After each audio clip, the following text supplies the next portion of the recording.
And you were watching live. I've always wanted to do that. Vikings vintage day. Oh, JJ, and with everything going on.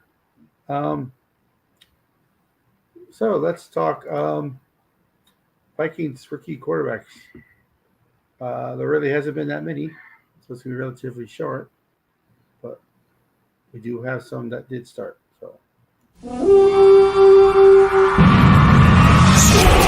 Vikings, let's win this game. Skull Vikings, honor in the name. Go get that first down, then get a touchdown. Rock 'em, sock 'em, fight, fight, fight, fight. Go Vikings, run out the score. You'll hear us yell for more. Vikings, Skull Vikings, let's go. kind of an abrupt ending there. Hey. So, with JJ, people are saying I've seen reports saying that he looks good. I've seen reports saying that he looks like a rookie. Well, maybe he's both. Maybe he's a rookie who's looking good. He's going to have those moments. That's what people have to realize. Yeah. This is new to him. I mean, whatever he did in college, throw it out the window. It was a new chapter.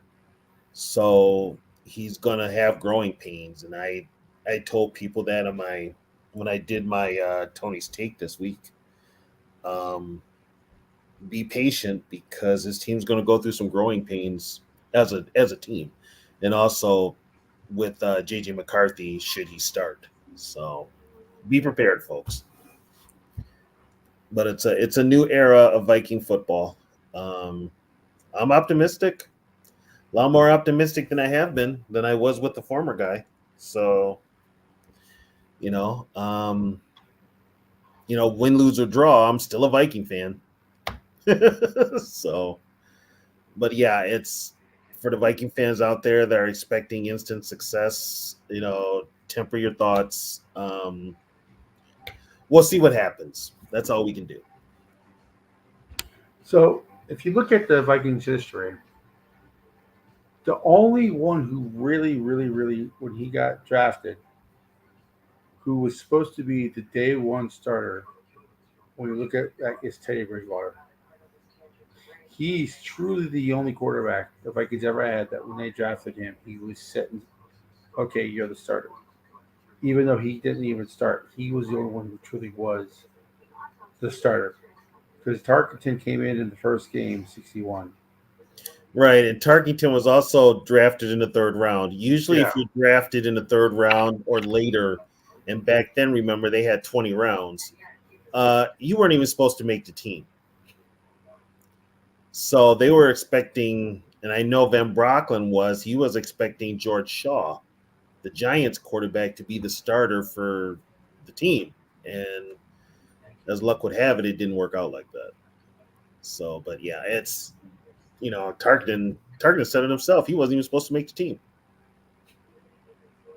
And we all know,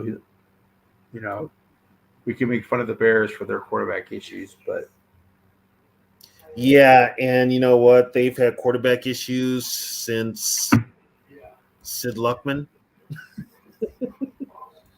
They haven't really had they've had quarterbacks that were good, but they've been one year good, next year not so good.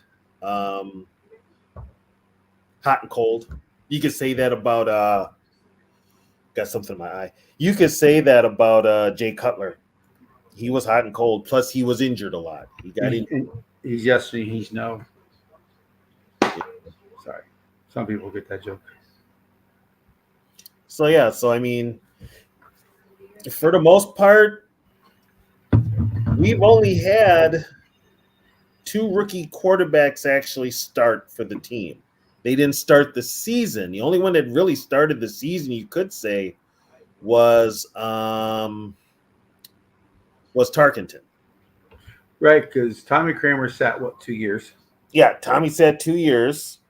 Teddy Bridgewater played the second game. Was it Castle or Sean Hill that started the first game? Castle got hurt against the Saints. Yeah, and they put Teddy in for the rest of the season, and that was Yeah. the start of the Bridgewater era. Christian Ponder was like the fourth or fifth. I think the Vikings were like 1-5 when 1-4 or 1-5 when Ponder took over from Donovan McNabb in 2011. Yeah. And then the other one, Dante Culpepper, he didn't play until 2000. He was drafted in 99. So usually, and with the feeling was back then that teams didn't start rookie quarterbacks. And we forgot about T-Jack. Um, Brad Childress played him, but Childress drafted him, so Childress was going to shove him down our throats. You know, rest in peace to T-Jack. But yeah, that was a Brad Childress draft. He moved up to draft him, as a matter of fact. Yeah. And this just came to my mind. I know we both can't stand this team, but 52 is way too young for someone to pass. And For Larry Allen, yeah, he that was a was. Hall of Famer. And if you guys did not get a chance to watch him play live, go back and He was a watch beast. the film.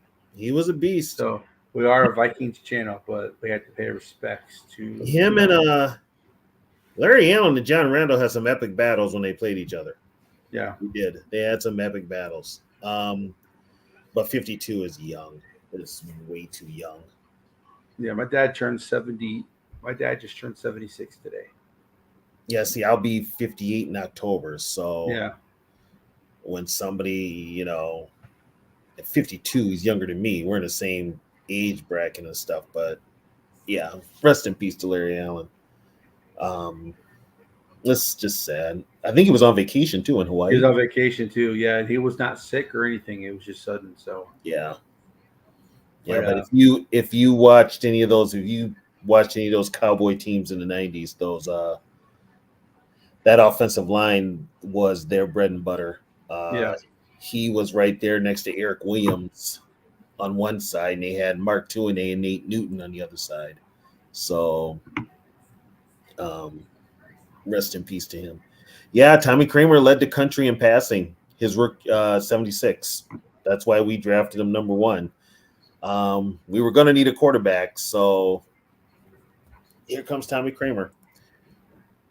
But yeah, and then we drafted Wade Wilson in 81. Wade didn't really play until 84. He started the last game of 83, but up until then, he had never played really much football. And Steve Dills. Steve Dills was with the team. We drafted him in 79, third round. He played a game in 80, started a game in 1980, beat the Washington Redskins. Started the season in 81. Got a separated shoulder on a Monday night game against the Raiders. Was done for the year. Played in 82, but didn't start any games. And then in 83, when Tommy Kramer tore up his knee, Steve Dills started the season. Steve Dills also, I believe, led the nation in passing his senior year, or was something like that. And he was also a teammate of Darren Nelson's at Stanford. But the Vikings traded him in 84 to the Rams. So, and then Rich Gannon was a free agent. So yeah. So I mean, if you really think about it, there really has not been like a C.J. Stroud situation for the Vikings. no, there really hasn't. They've Like, always went the veteran route. They really didn't. The only coach that would play the rookies was Childress. Everybody else Zimmer. everybody else would play the rookies when they had to, and Zimmer wanted to play Bridgewater because that was his choice. Yeah. Ponder just had to be there. Well, Ponder. Now I know people don't like Ponder, But in his defense, he was not supposed to play that year. He I was don't think supposed he to. should. I don't. He was supposed to sit the full year behind McNabb. Remember, because Brad Childress bought McNabb in, and he was supposed to play all. He was supposed to play that whole season, Well, and then that after, was the one that brought McNabb.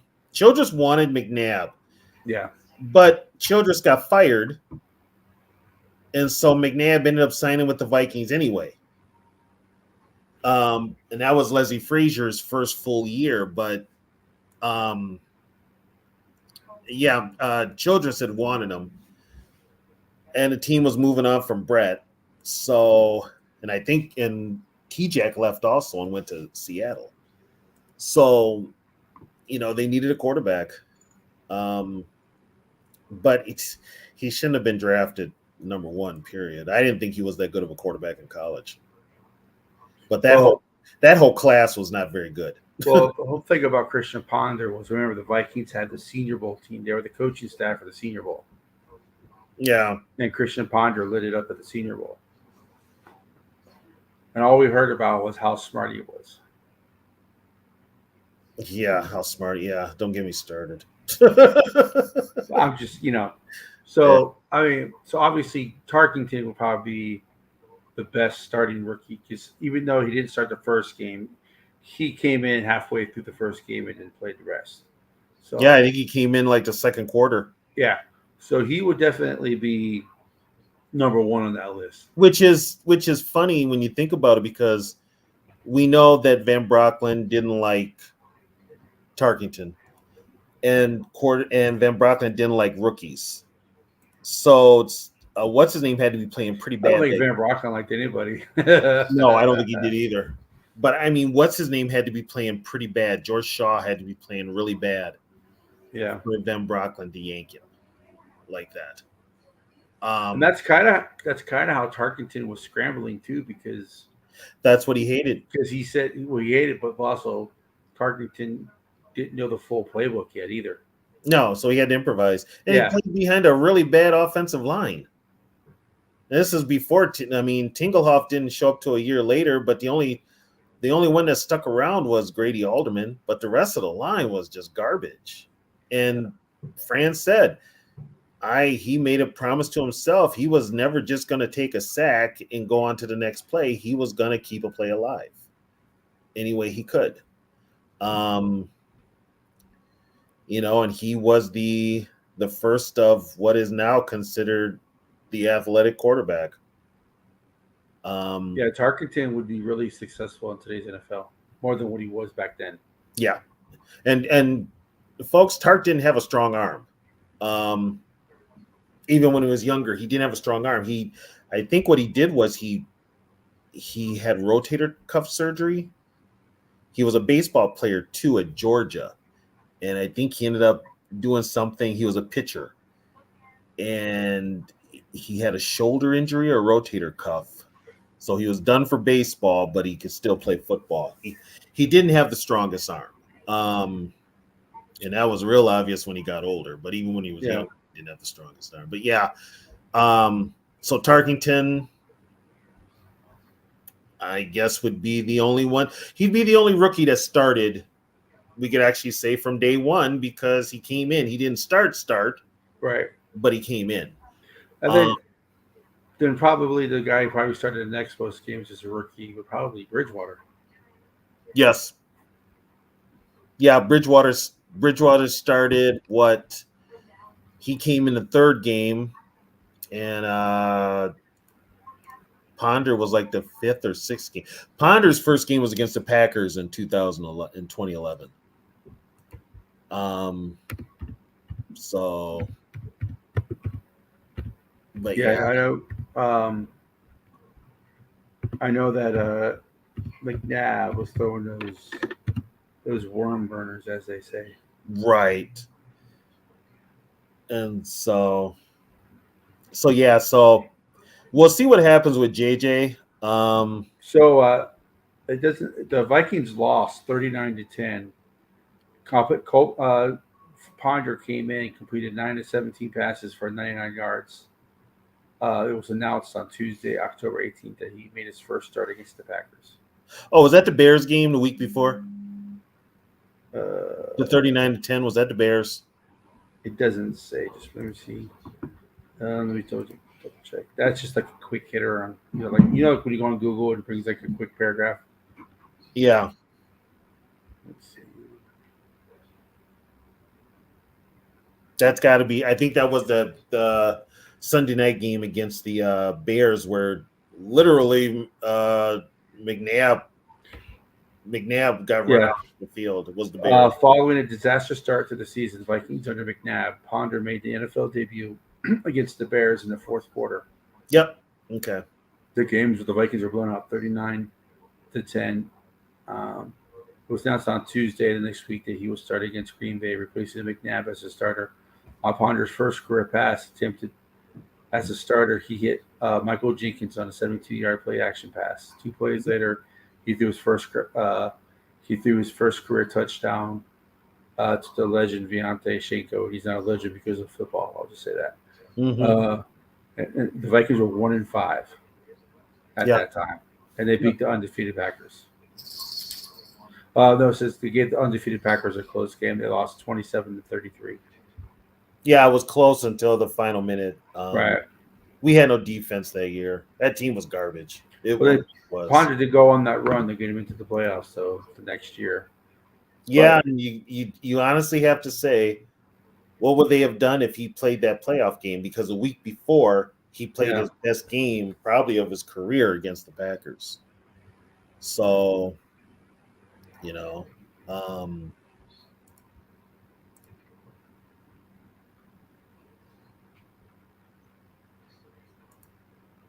yeah, and I'll tell you what, Fran was the precursor to the Bobby Douglases, to the Staubachs, to most of your running quarterbacks, your Cunningham. Yeah, but T-Bass, I'm not so sure about that. Douglas still could not throw. Oh, he was a terrible thrower. He would be more of a Taysom Hill. Yeah. Yeah, he was terrible. He could not throw. And he was a left-hander too. That's what made it even worse. Was the ball came down in a funny way when he threw it. And he wasn't accurate either. Not accurately at all. T-Bass, just think about the quarterback throwing the ball to a 15-yard route. Ball lands 10 yards and it burns the rubber. That's why it's called a worm burner. That was Donovan McNabb's 10 yards. That was Donovan McNabb's last year too. Yeah. That was his last year in the NFL. He was washed. He was washed when we got him. Keep in Yeah. mind though, and I always tell people this. Remember, 2011 is a year that they had the lockout. So when we signed McNabb, he did not have any kind of mini camp. He did not have anything like that to work with the offense. They didn't sign him till training camp when the CBA went through. So he should have had OTAs and all that stuff. He didn't have any of that, and he probably needed it more than anybody. Well, he probably should have been working on it anyway. It should have been. I think he was in for the paycheck, and he was done after that. Yeah, he was done. Well, because nowadays you can, but back then you couldn't make the same money off the field that you made on the field. Today, in today's society, you can make something. Like Gronkowski didn't even touch his paycheck from the NFL. He lived off his endorsement money. Yeah, and some of them go through whatever money they have, like The 30 for 30 broke. If you guys have not watched it, you guys need to watch it. It's amazing. Like AP. I mean, AP went through all of his. It's amazing how these guys, and not all of them go broke because the money gets stolen from them. They just mismanage their money. No, they trust the wrong people. Yeah. They trust the wrong people. That's the problem. So, yeah, and then after Ponder, we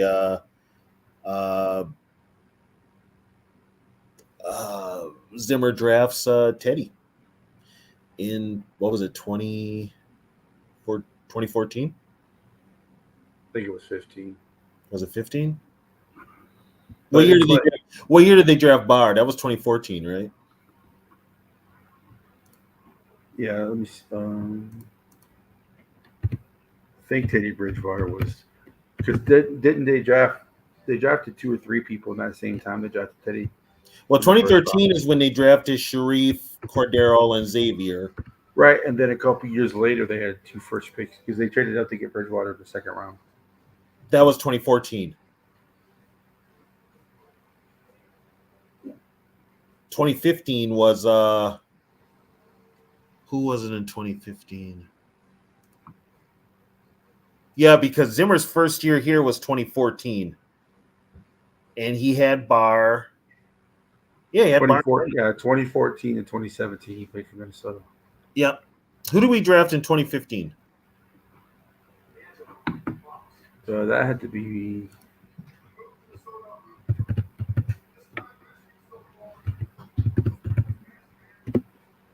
Was that Trey Waynes? That might have been. Is that the Trey Waynes? Let me see. I think that was Trey Waynes. Yeah.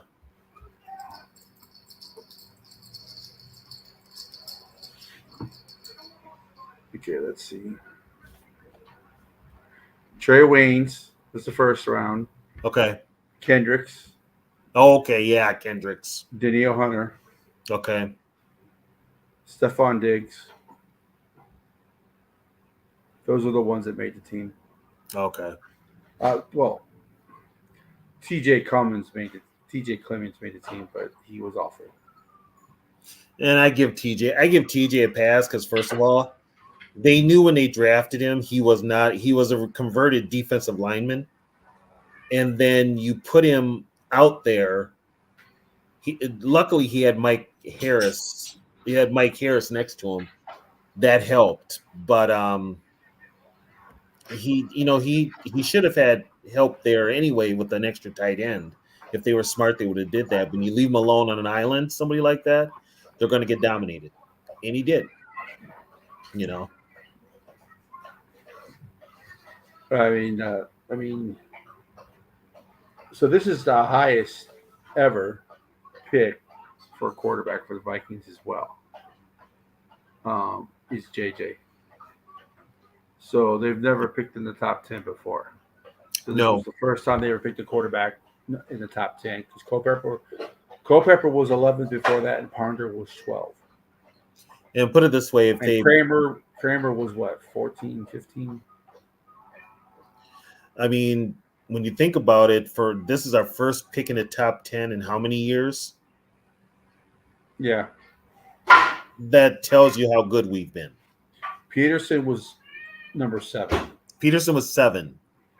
So other than a trade, I don't know if they've had a top 10 pick after Peterson until they had. Dante was 11. Yeah. Adrian was 6, 7. Darren Nelson. What was Darren Nelson? 8th? 9th? No.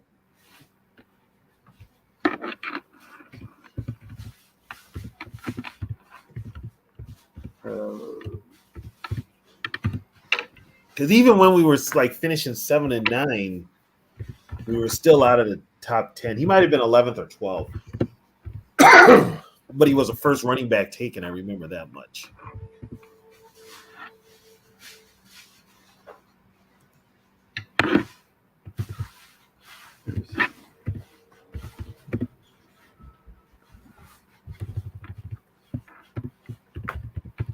And that was in 82.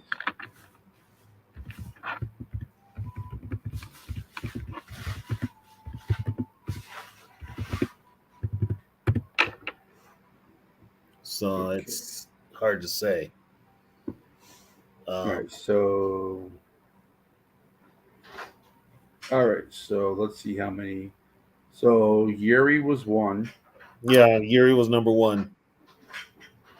All right. So for the first years in the 60s, they picked in the top 10 a lot. Yuri was 1. Dunaway was 3rd overall. Okay. Eller was the 6th. Okay. Snow was 8. Shea was 7th. Clinton Jones was 2. Washington was 8. Okay.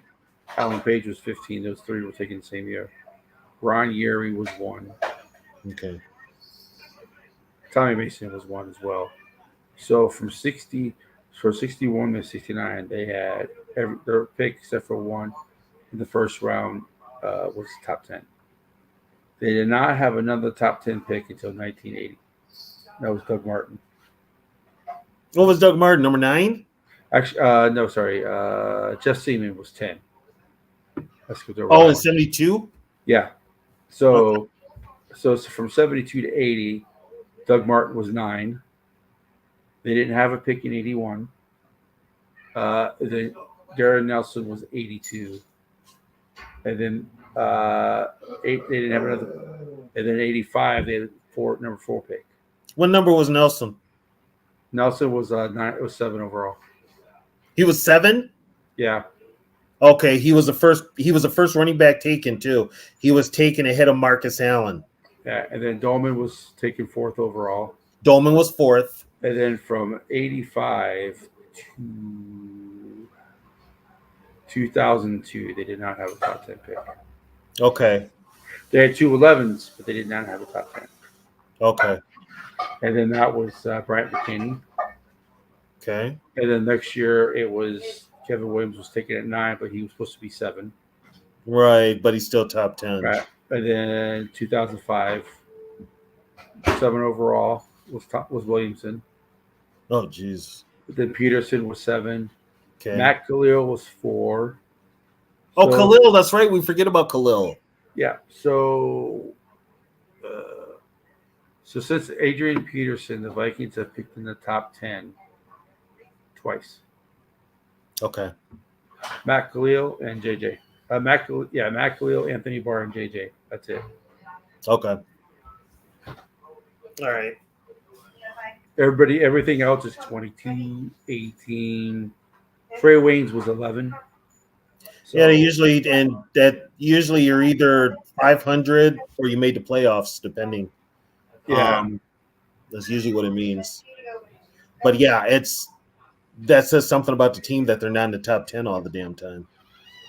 But this goes back to show that the most successful team without winning at Super Bowl.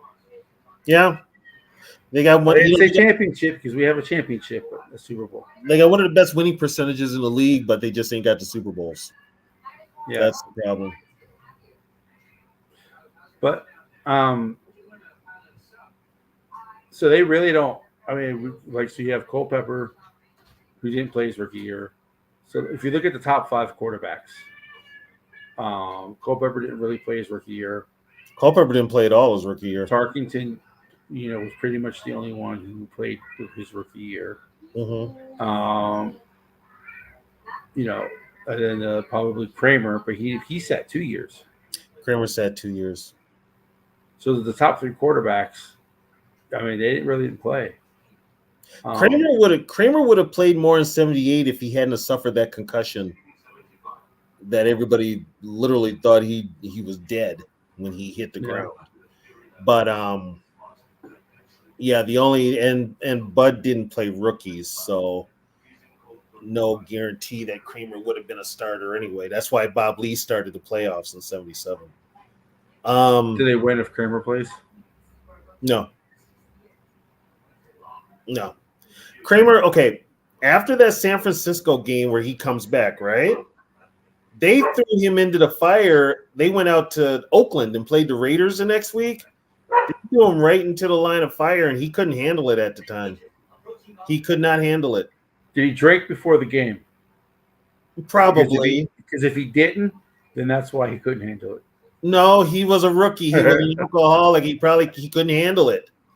He could not handle it. And he was kind of cocky too. A lot of the older players thought he was kind of an arrogant SOB, but he was young with how bad Ponder played his rookie year. It was still better than what Donovan McNabb brought us, which is saying a lot. Yeah. I mean the McNabb thing was just a debacle. We shouldn't have had him, but he ended up coming back. He came up here, and and it was after Childress, so they were still trying to figure out the team. And Leslie Frazier inherited what had turned into a really old team. They turned into an older team. Yeah, pretty fast. Yeah. So the only rookie that has done anything as a quarterback with the Vikings is Tarkenton. The only one. Which is saying something. Bridgewater, The Vikings have been around since '61. yeah, and it's still Tarkenton after all these years. It's been 65 years of Viking football, and it's still Tarkenton. That tells you a little bit about the franchise. Teddy had his moments where he looked good, but you could tell that they were building a defense too. It wasn't You Teddy. can blame Blair Walsh for that one. Yeah, the next year you can blame Blair Walsh. And then Tony and I know how Teddy got hurt. Yeah. Yeah. There's people there's people who love this player, and there's people who don't like this player. I imagine if the people who don't like this player found out, it would be even more for them. Oh, how he got hurt? Yeah. Yeah. Yeah, I it was pretty bad. Pretty bad. The fact when they made the big deal about him coming back, now I know why, makes a whole hell of a lot of sense. Whole hell of a lot of sense. Yeah, I said that earlier. Excuse me. I said that earlier. Christian Ponder probably would not have been good anyway. Ponder was going to suck anyway, but he got thrust in before he was supposed to. Well, so I don't 100% blame Ponder for how bad he was. I don't blame Ponder, but they made him the number one draft choice. They shouldn't have. But again, that's not his fault though. No, but you got to be ready to play. I mean, Ponder should have been a second round pick. He should have been a free agent. I think they panicked because I think they wanted Locker, and Tennessee took Locker. Actually, Locker was my choice. I wanted Locker, but he was even. See, here's the thing though. He had concussions. Would he have been able to? I mean, how good could he have been if he didn't have concussions? That's another thing. No, he retired because of it. Yeah. So. Well, and here's another thing too. That whole class of quarterbacks stunk. They were bad. Yeah. 2011 was terrible. Was considered one of the worst QB drafts of all time. Yeah. I kind of had a vibe off of this last class, this past draft class, that I was hoping it does. I'm hoping it does not become a 2011 draft class for QBs. Well, I don't think any quarterback from the 2011 draft did well, right? None of them did. None of the number ones did, I don't think. None of them did. Yeah, 2021 wasn't that good either. So I wonder if any of them would see Cam. Well, no, one of them did have a good career. Which one? Cam Newton. Oh, yeah. And then Blaine Gabbert was taken second.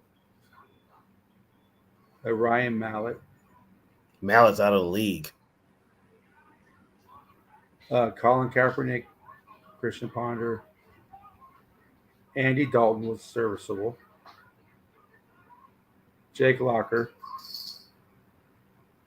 So I don't think these are in order they were taken because Jake Locker was taken before. The only one I liked out of that. Pat Devlin, who also played for the Vikings.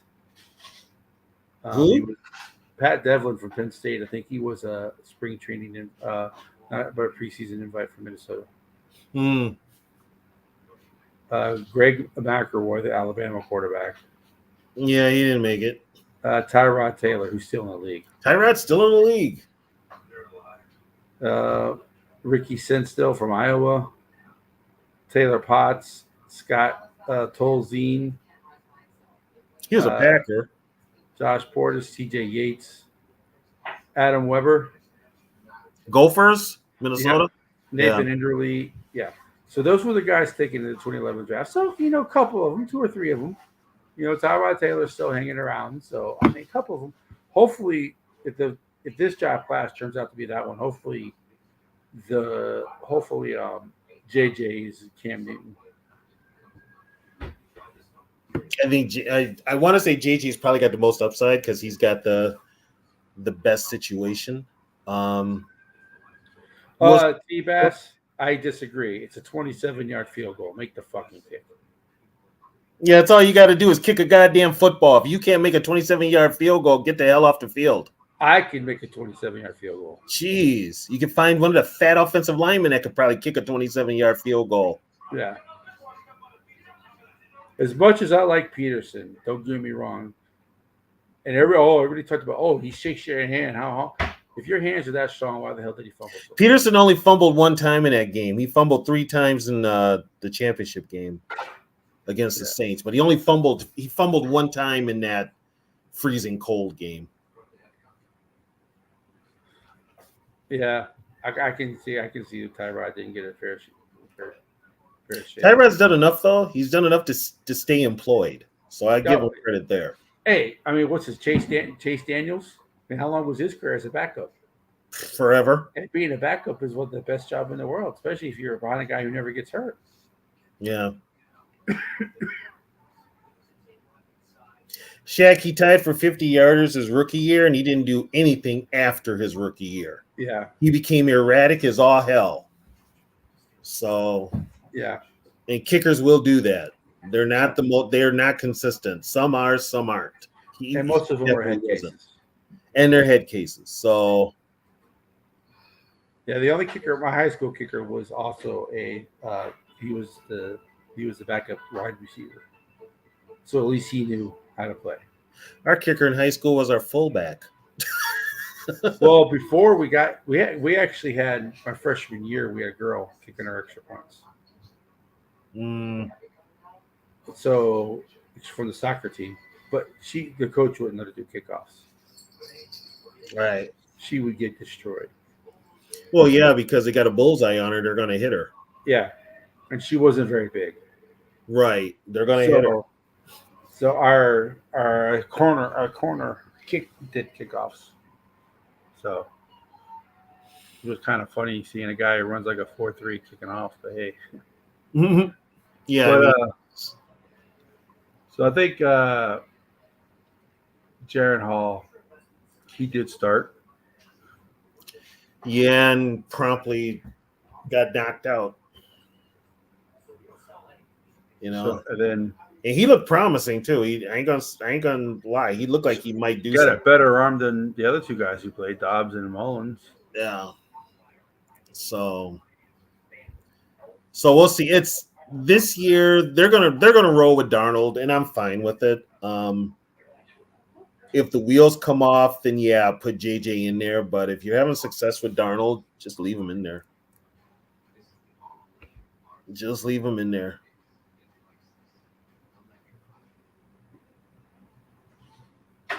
No, T-Bass, I agree with you. When you fumble 3 times in the red zone, you shouldn't even be on the field. I don't care who you are. That would have got – put it this way. If Bud Grant was coaching that Viking team, AP would have been benched after the second fumble. So, yes, George, we had Fuaber Beas, the only kicker to ever get an unsportsmanlike conduct call on him, a personal foul call. The only one that I can remember. Come here, give me a kiss. No, you don't see me. You don't be on camera? I don't want to be on camera. I'm too cute to be on camera. You're too cute to be on camera? Yeah. Gotta charge you. Yeah. Cam girls. Exactly. You can't afford me. I'm a high price hoe. You're a high price hoe? Yeah, I don't know if Hall's even going to make the roster. I think they still got Mullins, right? Yes. You know what? They have 5 quarterbacks in camp right now. I get rid of Mullins. I think they want Hall on the practice squad. Good luck with that. You're gonna have to slide him through waivers first, and somebody's probably gonna grab him. There's a lot of quarterback starved teams out there that would grab him. Hell, Kellen Mond still has a job, I think. No, he got cut by the Saints. Mond got cut. Yeah, when they drafted Rattler, they cut him. Well, that's the end of his career, unless he goes to Canada or XFL probably ex UFL. Yeah, because he's or loved Ball. UFL. He's like in Texas. People still talk about him. So,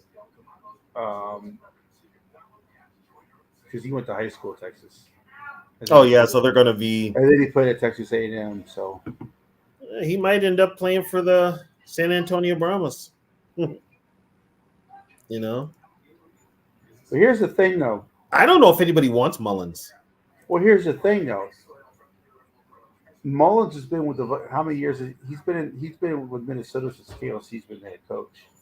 He knows the offense. He knows the offense. So I think that might be the Sean Marion thing. Like he knows the offense, so they keep him around because he knows the offense. Well, now Mannion was around because he wasn't a threat to Kirk. Well, I understand. Yeah, I mean, I get that too.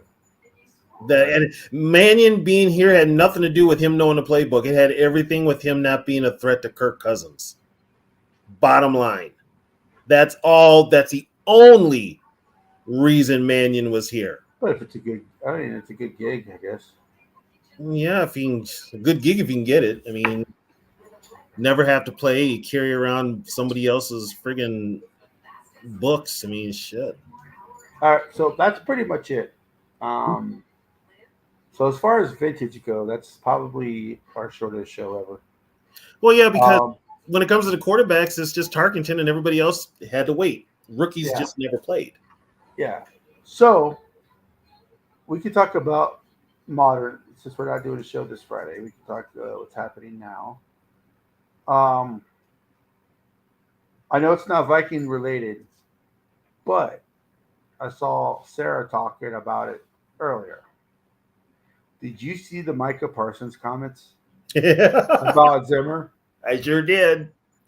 That ain't gonna work. Zimmer's never had a Micah. Well, Micah, you've never had a Zimmer. Micah, you've never had a Zimmer.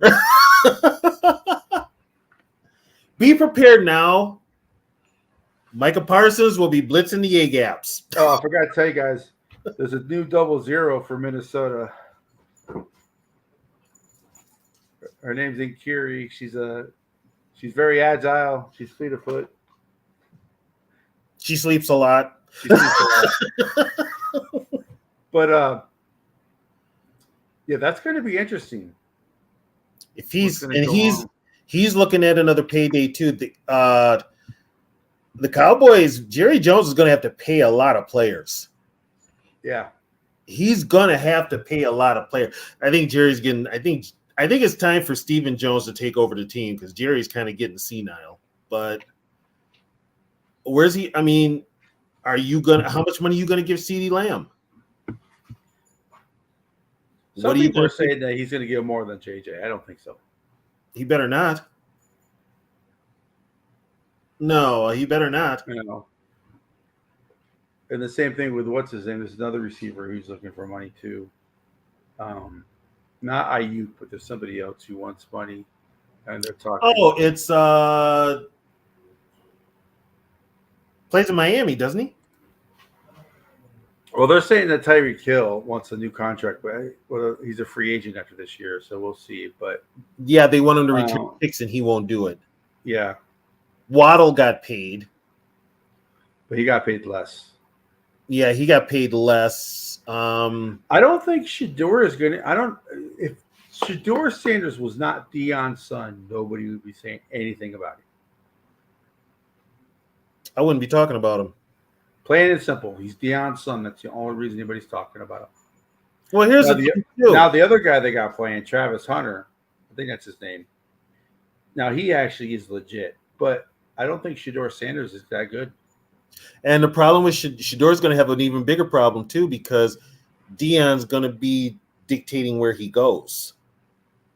And there's going to be quite a few teams out there, no matter how good that player is, You're not going to dictate to us if we can take him or not.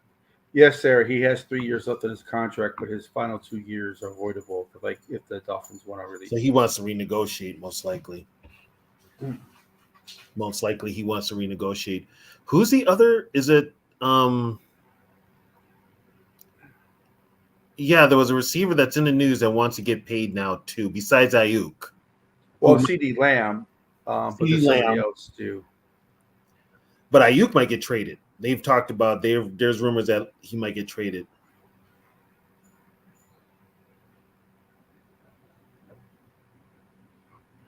Oh, T. Higgins. Yeah, T. Higgins. Yeah. T. Bass. CD Lamb has been in the league a year longer, I think. Then JJ? Yeah. I saw the stats. JJ only played 7 games last year, and his stats were almost the same as CD Lamb's. And CeeDee Lamb, I think, played every game. Uh-huh.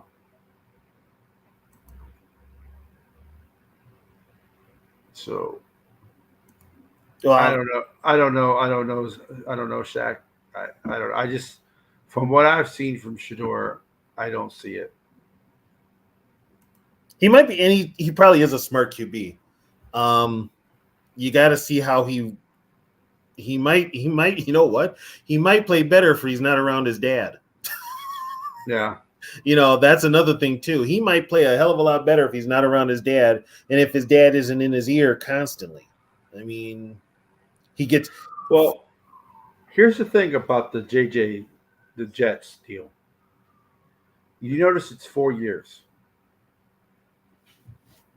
Yeah. So that means that when JJ is making all that, when Jets is making all that money, our quarterback is on his rookie contract. So that leaves the 5th year open for McCarthy to get his extension if he pans out. And if he doesn't pan out, what are you missing? You're paying the best wide receiver of football Right. money, but the quarterback you don't have to worry about because he's on his rookie contract. Next one to pay is probably Darisaw. Yeah. And they've left enough room next year. And keep remember, people, the cap goes up every year. So JJ's cap hits are not going to hurt as much as what's his name's did. He doesn't have, and his contract is not fully guaranteed. That's another thing too. We had 110 million of the 140 guarantee, but he got $88 million at signing. So it's upon signing, yeah. Yeah. So he's not killing us financially. And they're going to push that out over the years. Right. So that's probably, going to be less of a hit. So. Oh, and by the way, for all those Viking fans that were like, oh, well, Jefferson's not going to sign because Kirk's not here. Do me a favor, shut the fuck up. I don't think Jets wanted a 10-year contract. No. If this team looks like garbage while he's playing, if this team falls apart, he's gonna want out. So, and he'll be what, 28 at the end of his contract? He won't even be 30. He's 24 right now. Yeah.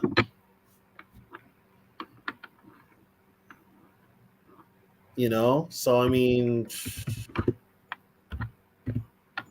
oh, that's right. Does he still have that paternity suit against him? JJ? I don't know.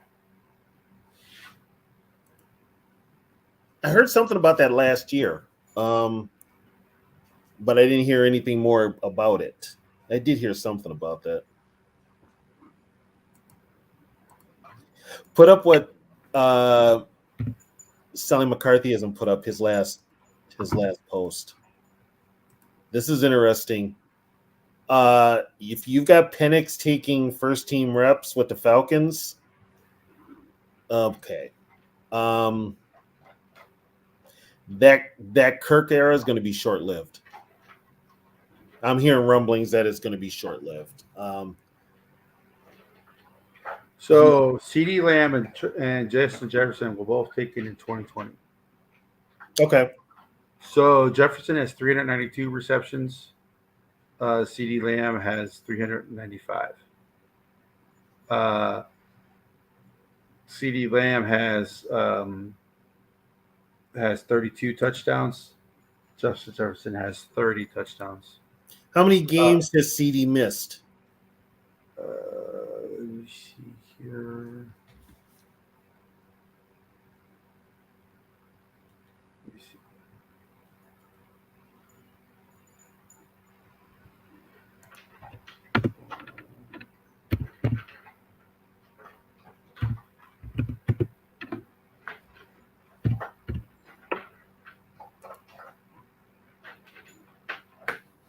Missed one game in his pro career. He's missed one. Mm-hmm. That's why I'm saying the comparison between Lamb and JJ is not really that good. Jeez. So One game. they were drafted the same year. CeeDee Lamb has only missed one game, and he has 3 more receptions than JJ. He has less yards than JJ. CeeDee Lamb has 5,100 yards. Jefferson has 5,899. His career average for CeeDee Lamb is 13 yards. Justin Jefferson's is 15 yards. Jeez. 32 touchdowns to JJ's 30 touchdowns. Justin Jefferson is the only guy to average. Was it 9 something? He's the only guy. He's got like the best averages in his career so far of any quarterback. What did what is JJ making a year though? Well, right now his contract for this year, because this year was not included in his new contract. He's making 19 million this year. So he's going to play out his rookie deal. Yeah, and then he's going to get because the contract is actually a 5-year contract. Is what Tom Pelissero said. It's a 5-year contract, so it's this year, and then the 4 years added on. So technically, is he making 40 mil next year? 35.5, 35.9 or something like that. 35.9. Yeah. CeeDee Lamb kind of wants between 32 and 35. 33 sounds like a good number for CeeDee Lamb. Yeah. You know. I'm not saying CeeDee Lamb is not going to get paid. He's going to get paid. But when you compare that, when you look at the stats, and JJ has more weapons around him than CeeDee Lamb. CeeDee Lamb is the offense in Dallas, and he still has better numbers. Yeah. So. And he had Dak. Yeah, Dak Prescott. So, Dak did get hurt though. Yeah, but look at Cousins got hurt too last year. I mean, he had Mullins throwing him the ball, Dobbs throwing him the ball. Yeah, he had Mullins forcing balls to him. Would have got him trained. So.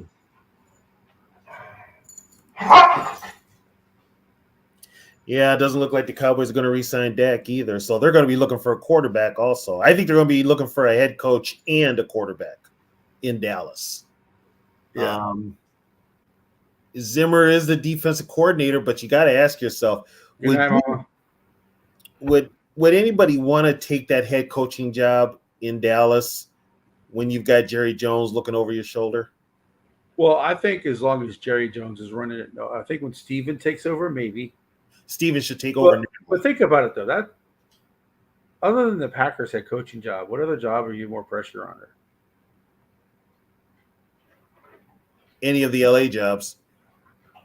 Do they really care about LA, though? Any of the LA and New York jobs, the big market jobs. New York jobs, yes. But do they really care about football, pro football in LA? They do, since they won the Super Bowl. I mean, because when you go to a Rams game and a Chargers game, it's still most of the other team's colors. Well, the Rams less so the Rams, but still. The Chargers are the misfits. Yeah. The Chargers go back are to the San Diego. misfits. They need to go back to San Diego. That's what happens when you let Jerry Jones talk you into you're paying rent to an NFL team. I don't know what the hell the Chargers were thinking. I do not know what they were thinking.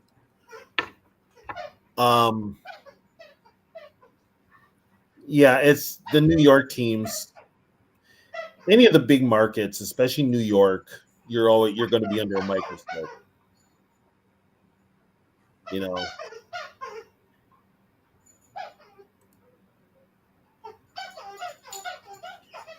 Yeah, that's a good question, especially since now JJ's going to own him. If JJ don't own him, Jordan Addison's going to own him. So I don't Also, I don't think Jair's that good, but here's another thing. Why do people just assume that the Bears are going to be good? I mean, their defense is okay. I get it, yeah. But why do people just assume that Caleb Williams is just going to come in and wreck the league? I think he's going to have his moments. I really do. But why do people? But all of a sudden, they're you know, uh, everybody's talking about it. It's just it's a 3-team race between the Bears, the Packers, and the Lions. But the Vikings and the Vikings and Bears would have had the same record last year. I am so sick of hearing about the goddamn Lions. Right, but listen, the Vikings and the Bears had the same record last year. Okay, right. I know every year is different, but to sit there and say that, oh yeah, well the Bears signed this guy, the Bears signed, well they signed, they traded for a guy and signed a guy. Here, but, you know what, and you know why they're off the Viking bandwagon is because of all things. Sarah brought this up. We don't have Kirk Cousins, so we're gonna suck. But when we had Kirk Cousins, we still sucked. So national media can't make up their mind. If Kirk was this great quarterback that they say he is, we'd have did a lot more with him. Now Atlanta is the media darling. Yeah. And Atlanta's going to have problems themselves. Yeah. You already got a problem with him and Penix. Shaq, how many plays has Aduze played in the NFL?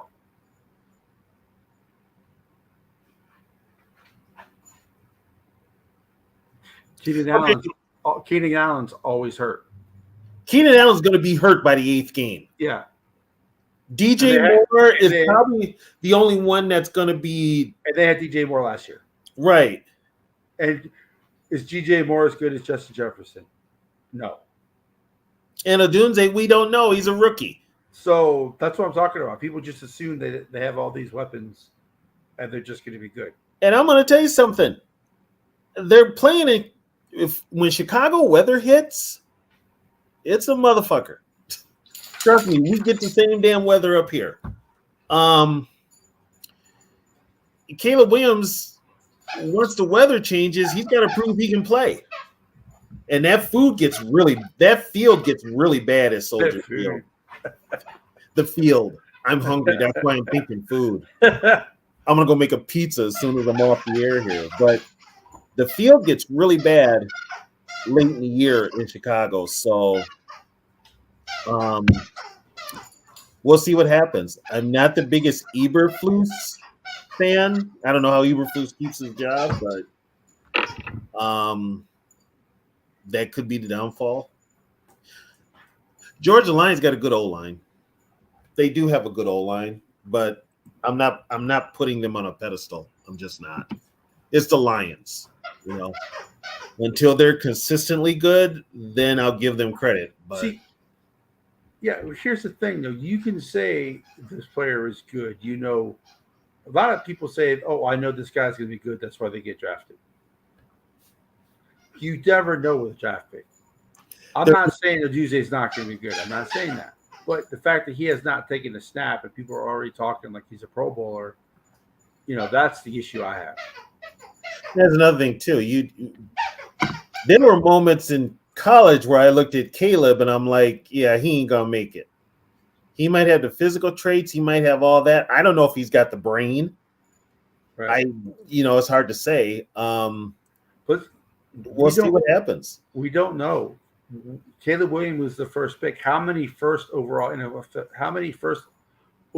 quarterbacks have stunk up the place? He may have all the talent in the world. Ryan Leaf had all the talent in the world. Oh God, that train wreck. So, Zach Allen had all the talent in the world.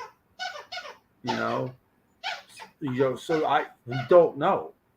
The one thing I always have an issue is, why is it always the best case scenario for every team when the national media jabronis are talking? Why is it always the best case scenario for all other teams? but with the Vikings, it's the worst case scenario. Because Minnesota's still flyover country. You know, I'm just saying, Caleb. I'm not saying Caleb can't be the quarterback the Bears wants him to be. Let's just have him take a snap. Let's have him play some games before we say the Bears. Let's have him get rattled by an NFL defense. Let's have him get blitzed by a linebacker coming off the court. Guess what? Dallas Turner might hit him a few times this year, and he might not like it. So I'm just saying, let's just have him play some before we anoint the Bears as a if you look at the Super Bowl odds, the Bears are way up there, and the Vikings are one. There's only like 4 teams below the Bears, below the Vikings. It's ridiculous.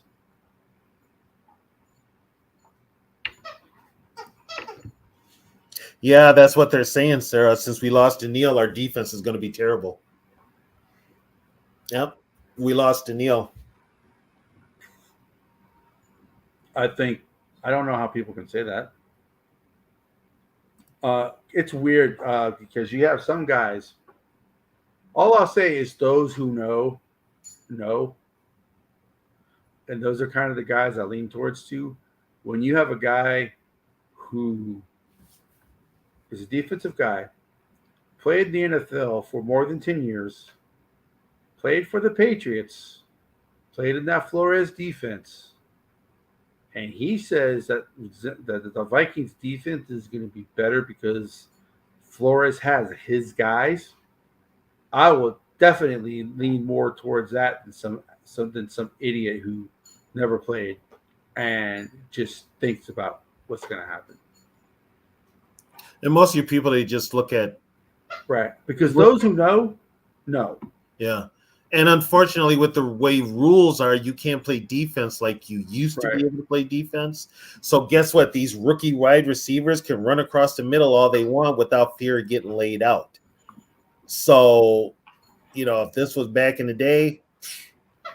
But again, Shaq, I understand that. And I completely understand him not believing in Sam Darnold. I get it. But here's the thing. Here's another thing, too. This is the media. At least Darnold has snaps in the NFL.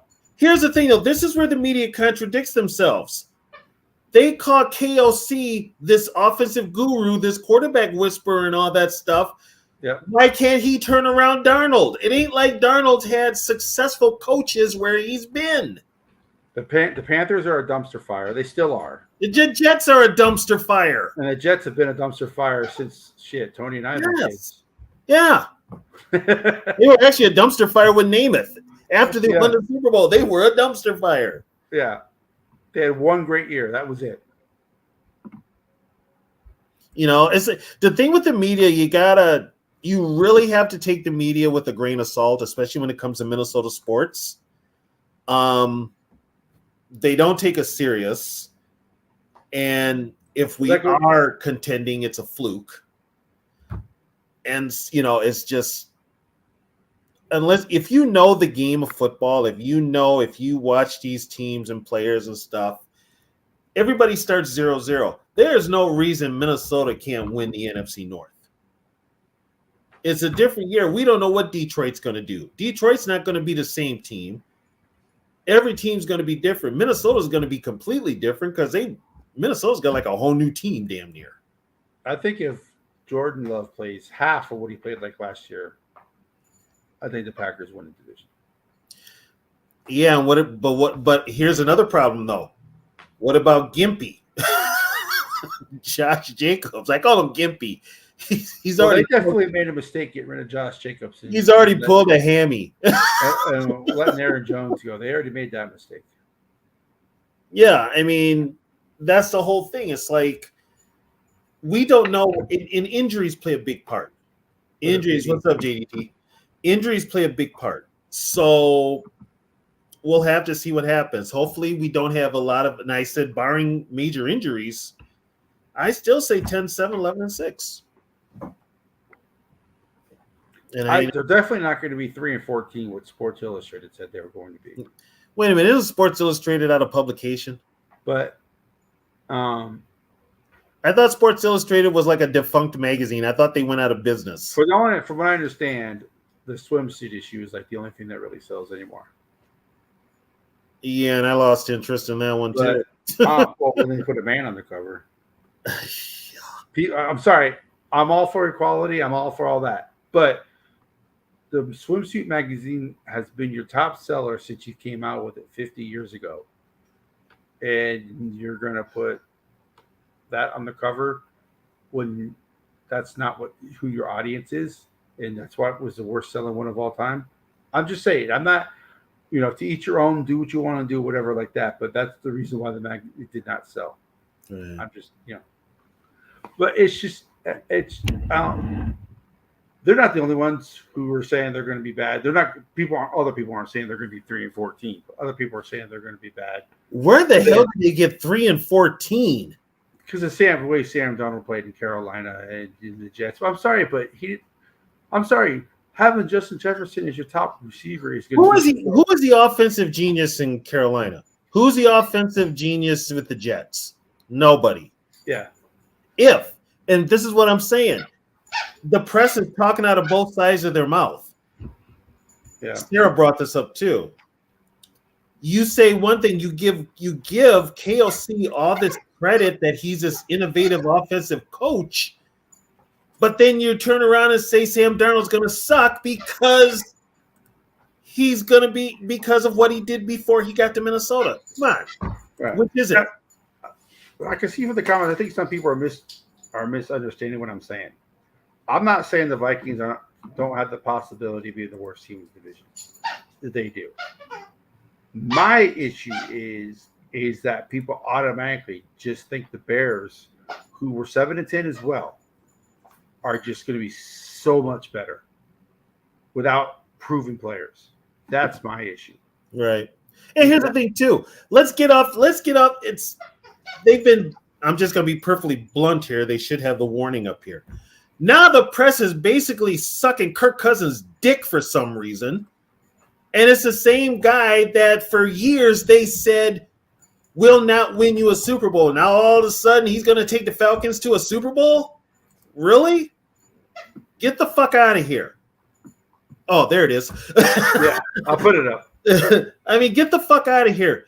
The Kirk Cousins that Atlanta is getting is the same Kirk Cousins we had, but he's broke down now.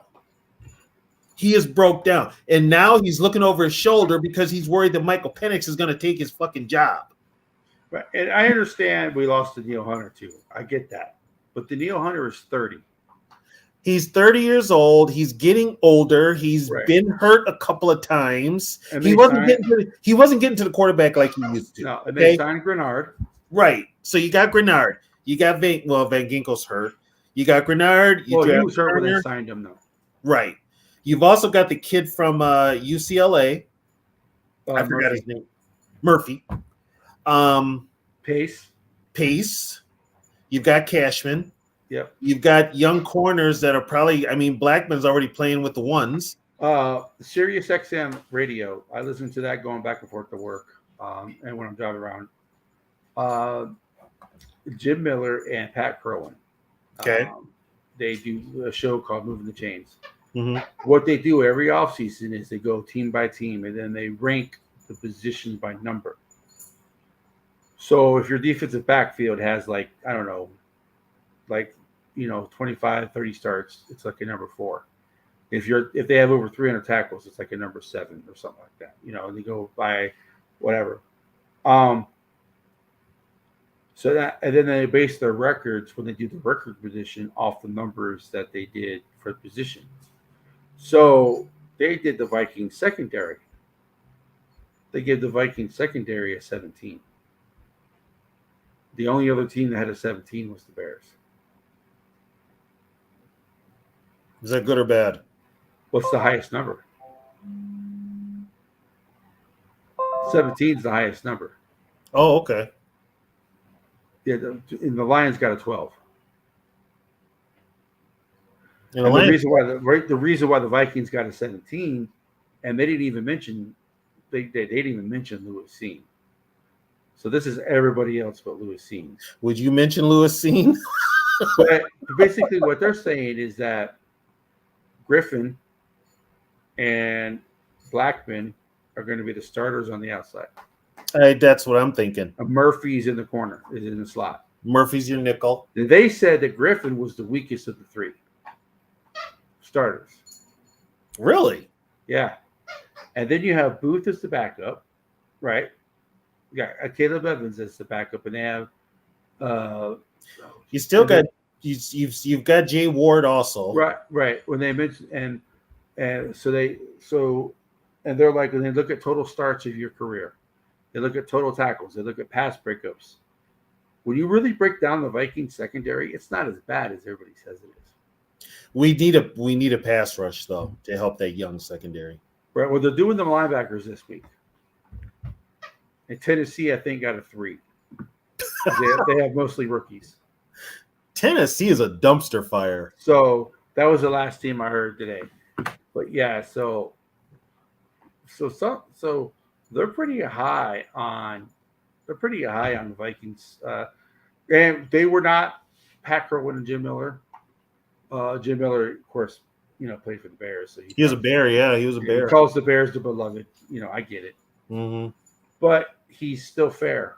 And those two, when you consider all the national media, those two were the two who said the Vikings can win with Kirk Cousins as their quarterback.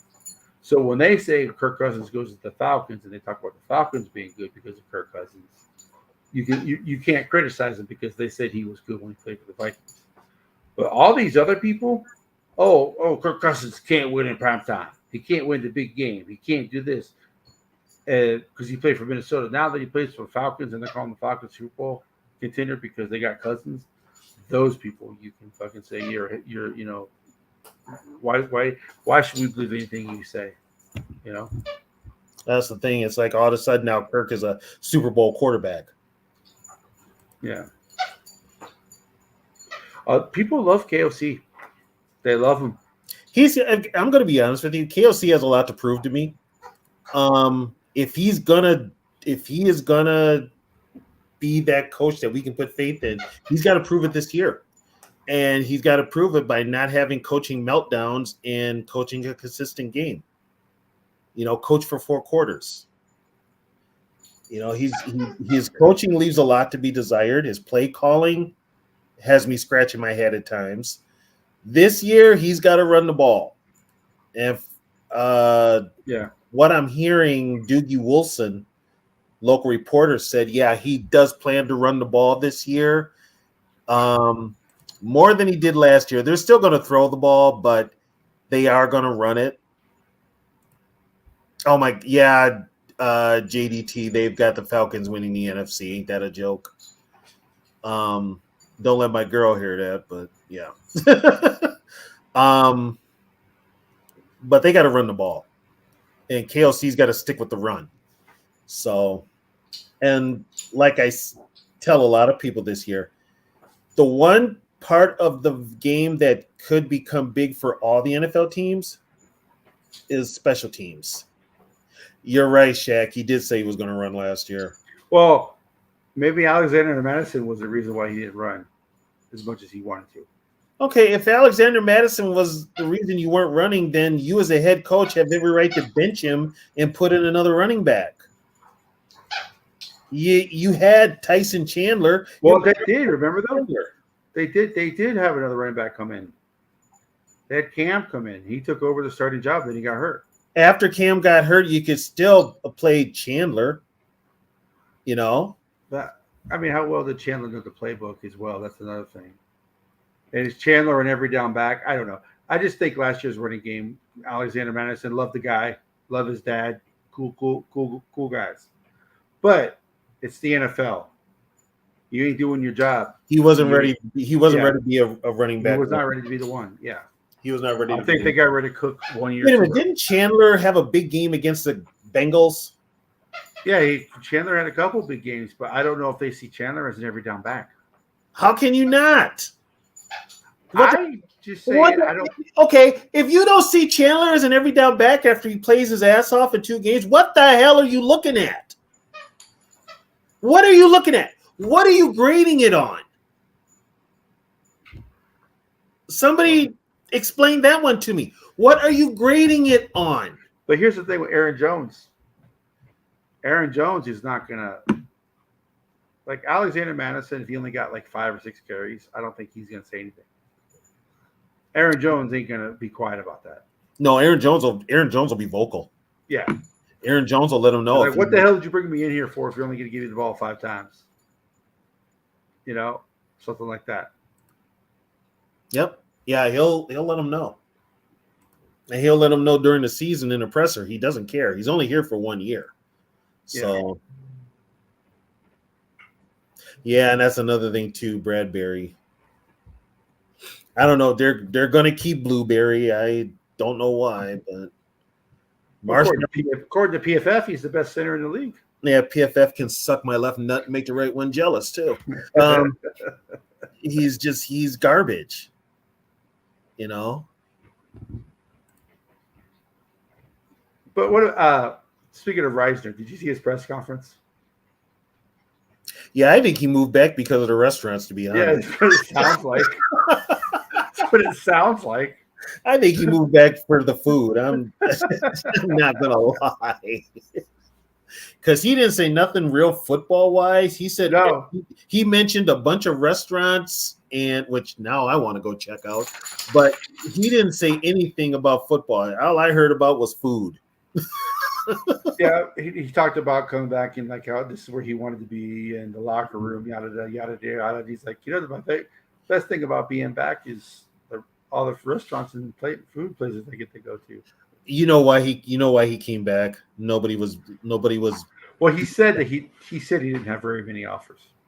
He probably had no offers. I can guarantee you right now, he probably had no offers. He may have had. Well, he said he had more than. He said he had other offers, but my guess is they were probably offered a league minimum. Oh, God. So basically, he signs with the Vikings for the league minimum. Well, no, he's making more than minimum, but he said he had a couple. He said he didn't have very many offers, but he had more than one. Is pretty much what he was saying. Well, they're still going to start Brandel. They've said that. I guess the one that could be the odd man out is Ed Ingram. Ed Ingram's name has come up now, but he was the best lineman last year. Well, that ain't saying much. The best guard. Sorry, that's not saying much. I mean, that's not saying much. When it comes to the interior, the Viking offensive line, that's not saying much. I think Brandel will start off being the starter, but I don't know if Reisner replaces him. And I think they alternate. Yeah. But here's the thing with Reisner. Reisner's a terrible run blocker. He's terrible at run blocking. So if they're going to run the ball, they're probably going to roll with Brandel. Yeah. You know? No, Shaq. No, please don't bring back Mike Remmers or Dakota Dozier. Don't bring either one of them back. Oh, come on. Dakota was come on, man. Yeah. Yeah. Yeah. Shaq with a comment like that, dude, I don't know. You know. Well, there's also talk too. Dalvin Cook's name keeps coming up. Nah, I'm over that. I've been over him. Plus, he's not going to come back too because he left here on bad terms with KOC. So we'll see what happens, but I don't think he comes back. No, I think Aaron Jones and Chandler. We don't need any other running backs unless one gets hurt. Well, Kenny Nwangu is going to be returning kicks, and that's gonna come into play a lot. It's going to be a lot of kick returns this year. Right, because they still got what's his name, the guy from UAB, McBride. So they still have him. He's the third running back right now. Oh, they kept McBride. Okay, I forgot about McBride. By the way, speaking about forgetting about players, I forgot this team had N'Keal Harry. Yep, playing tight end. I forgot all about him. I'm like, I didn't even. They said they moved him to tight end. I'm like, he's still on the team? Yeah. Jeez. What is he, 6'5", something? Like 230 or something like that? Yeah, he's a big guy. He's a big guy. Which, okay, if they're moving him to tight end and it's temporary, that probably tells you that Where's CJ's at? Hawkinson may be out a little longer than expected. So, Or they're moving him to tight end in the preseason. Just to get a body out there. well, they got enough tight To ends. get him more reps and stuff like They that. got like 90 tight ends already. I don't know. Maybe they like him better because he can't play tight end receiver. Who else can do that? There it goes. Then what the hell you got Oliver? What the hell That's you the only got? thing I'm thinking of. I don't know. What do you got Oliver for? What do you got? Oliver's not a number one. Who's the other guy we've got as a tight end? Hughes and Munt. You got Mund, you got Muse. Well, they're run blockers. So we'll see if they actually use them as run blockers this year. It's like right now they're just kind of like moving players around to see where they can put them, but Muse is more of a fullback than a tight end. So yeah, but she's the head speed though. N'Keal Harry doesn't have that speed. Isn't N'Keal a number one though? Wasn't he a number one? A draft pick? He was a number one draft pick, wasn't he? He was taken in the first round. Yes. That's what I thought. Yeah, he went to Arizona. Yeah, that's what I thought. But another thing I haven't seen is like the Vikings put out all these press conferences of players, after practice. Yeah, I haven't seen any with JJ McCarthy. They said they were going to protect him. They were going to not. He's not going to be on pressers that much. They're going to protect him. They did say that. Everybody else will talk except JJ. They'll keep. Arizona State. Yeah, Arizona State. Yeah. I knew it was like. They'll keep JJ's presence at a minimum because he is a rookie.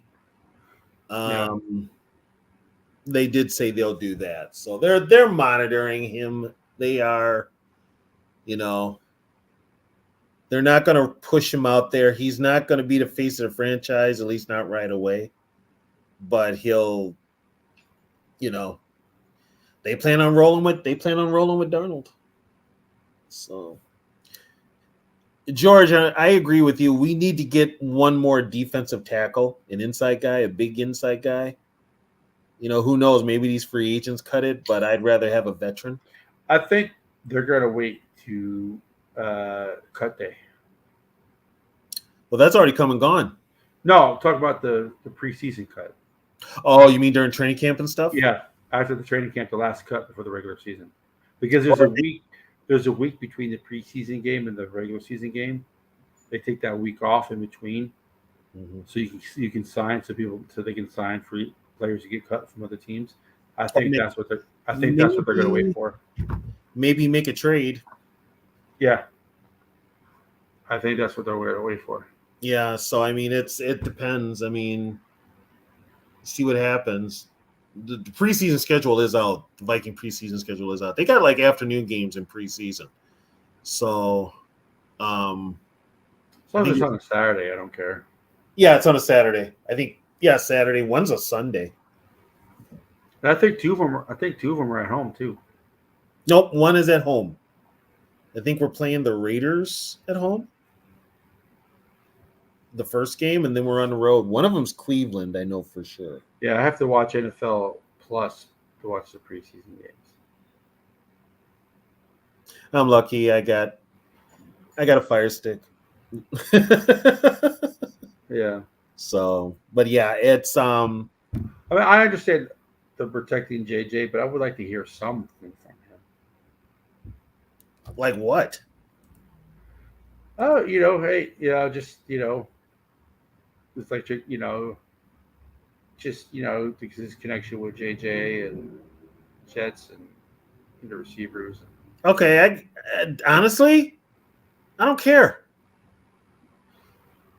That's just me. I mean, I don't need to hear about it. I don't need to have him explain it to me. If they're connecting on the football field and it works, I'm fine. I don't need to hear about it. Like a 2 minute, 3 minute interview. Just, hey, how's it going out there, JJ? Oh, well, it's going good. This, is that. Okay, and then that's it.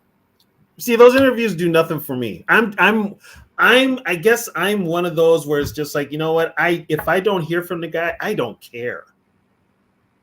I do not care. So, well, I know Jets answered the question. I know Jets answered the question about McCarthy, but you still want to hear from the rookie side. you might have Jets answering for JJ to kind of protect him. I mean, Jets is going to take that leadership role, so he might be the one to answer for JJ. I mean, the kid's a rookie.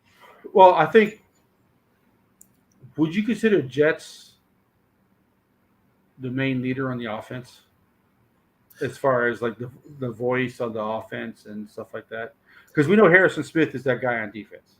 I would say yes. Is Jets the guy on the offense that comparable to Harrison on the defense? Yeah, he'll do the talking for the receivers and stuff. Stop it, you two. Yeah, he'll do the talking for the offense. Now, here's the thing with the defense. I know Harrison does a lot of talking, but I think Josh Metellus is kind of the voice of that defense. I think Smith is grooming him to take over. Well, Smith is also going to retire too. So right, that's what I'm saying. I think Smith is grooming him to take over. Yeah, so I mean, he's kind of ready to move on. But yeah, JJ is going to be the one that's going to be talking for. Now we got so many JJs. That's why I say Jets, because we got 2 JJs, JA, TJ, AJ. My God. So yeah, Jefferson will be the one to do the talking. I think Jefferson will be the one. He's kind of going to take on that leadership role now. He's going to take on that leadership role. So yeah, Sarah, for $110 million, yeah, he should be running his mouth big time. Pay me $110 million, I'll be your spokesman. You want me to say anything? I'll say anything. I don't care. You pay me that much money to do that talking? You want me to tell people that the sky is red, even though it's blue? I'll go out there and I'll have them convinced that the sky is red. Put it this way: you pay me that much money to be a spokesperson, somebody's feelings are getting hurt for sure. And I won't care. I will not care. So, but yeah, I mean, I don't know if CJ makes the team, Sarah. CJ Ham? Yeah. They're not going to cut him.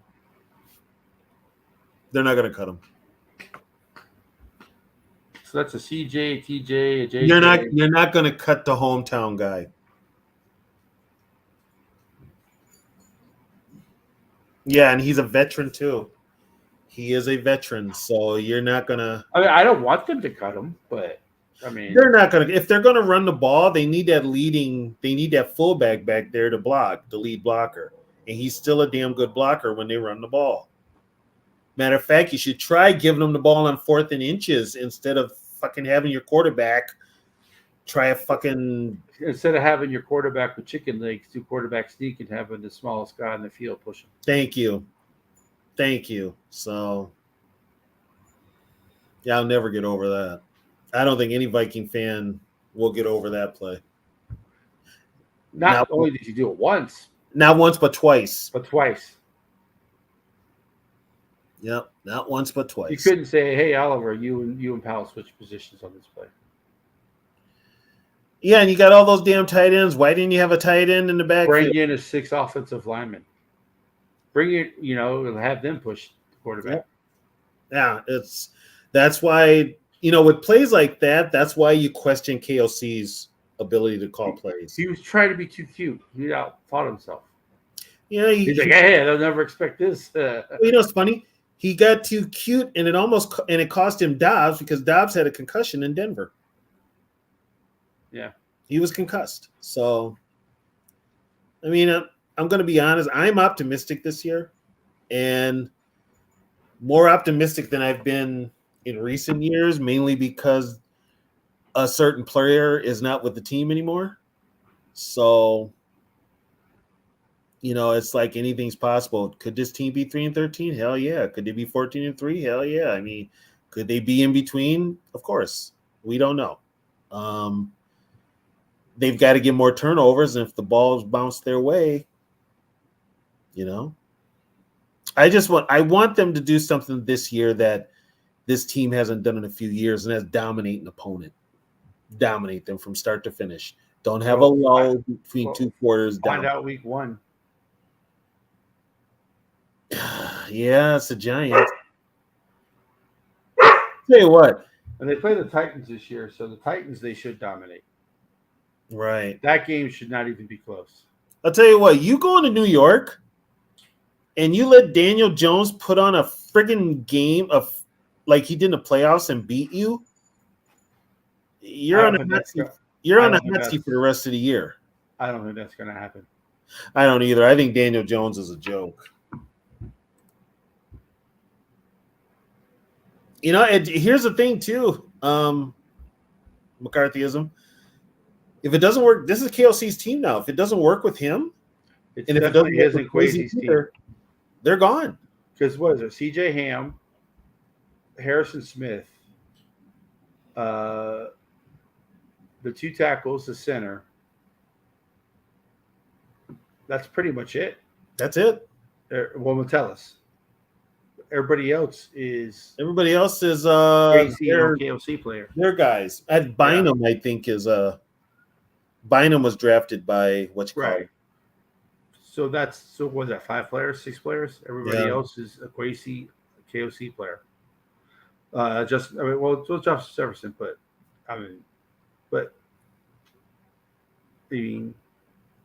most of the players who are going to make important impacts are going to be Kwesi players. So we'll find out. Because they went from being one of the oldest teams to one of the youngest teams in one offseason.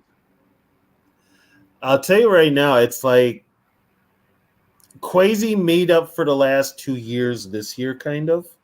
But the players have to work out on the field, and that's where I said now KLC's got to put it together. If KLC doesn't put it together, we're back to square one. And Kwesi's first draft was, let's just say it, other than Ingram. Oh, the shit show? Yeah. That's what it was. Yeah. Other than Ingram, they missed everything. Ingram is starting out of necessity. But everybody else. But we've gone through this on this show before. The guard position for Minnesota has always been one of its weakest. Lately. Yeah, since you know what though? But that all started with Zimmer. It was before Zimmer. No, you had Steve Hutchinson playing guard. Yeah, but you had Hutchinson and Herrera. They were pretty solid. Well, overall, though, since the Vikings' history, the guard position has probably been its weakest because, yes, you had your Ed Whites, you had your Randy McDaniels, you had your Steve Hutchinsons. You had your Milt Sundays. You had Milt Sundays. Since the 60s, though, since the Vikings, since the Super Bowl era, since the 70s when the Vikings won Super Bowls, Randall McDaniel was really the only really, really good guard they've had. Steve Hutchinson's, remember, as you said, more as a Seahawk. He had a couple good years in right. Well, they also had. They also had. They had Randall McDaniel's college teammate Todd Kalis, but injuries got to him, and then free agency hit. They had Brian Habib. But yeah, he switched to tackle, though, didn't he?